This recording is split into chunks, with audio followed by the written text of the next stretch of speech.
എനിക്ക് കുട്ടികളുണ്ട്, ഞാനിനി നോക്കാനുള്ള പ്രാപ്തിയുണ്ട്, ഞാനതിന് നോക്കിക്കൊണ്ടിരിക്കുന്നത്. അപ്പോൾ നല്ലൊരു ഫിനാൻഷ്യൽ സ്റ്റെബിലിറ്റി ഉണ്ടാവട്ടെ, നല്ല ഒരു പാർട്ട്ണറെ കിട്ടട്ടെ, അല്ലേ? നമ്മൾ മനസ്സിലാക്കുന്നൊരു പാർട്ട്ണർ. ഞാൻ ഇൻ്റർകാസ്റ്റാണ് കേട്ടോ. ഞങ്ങളുടെ കല്യാണം കണ്ട് 25 കൊല്ലം കഴിഞ്ഞു. അടിയും ഉണ്ട്, ഫുൾ അടിയും ഉണ്ട്. അടിയും വേണം ഇല്ലാത്ത സ്ഥലങ്ങളില്ലല്ലോ. തർക്കിച്ച് നിൽക്കണം. തർക്കിച്ചും കലഹിച്ചും നിൽക്കുന്നിടത്ത് മാത്രമേ ഉള്ളൂ നമുക്ക് സ്നേഹം കണ്ടെത്താൻ പറ്റുള്ളൂ.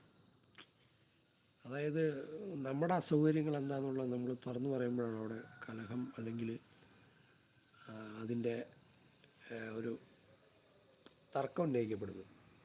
അതില്ലാത്തടത്തും കാണുന്നത് നമ്മൾ ഗിമ്മിക്ക് സ്നേഹം പൊതിഞ്ഞ് മുട്ടായി ക്ലാസ്സിനകത്ത് പൊതിഞ്ഞ് കൊടുത്ത് അല്പനേരം രുചിച്ച് കഴിയുമ്പോൾ തീർന്നു പോകും. അങ്ങനത്തെ രീതിയിലേക്ക് മാറും ലൈഫ്. അത് അങ്ങനെയുള്ള കാര്യങ്ങളൊക്കെ ഒന്നും റിയാലിറ്റി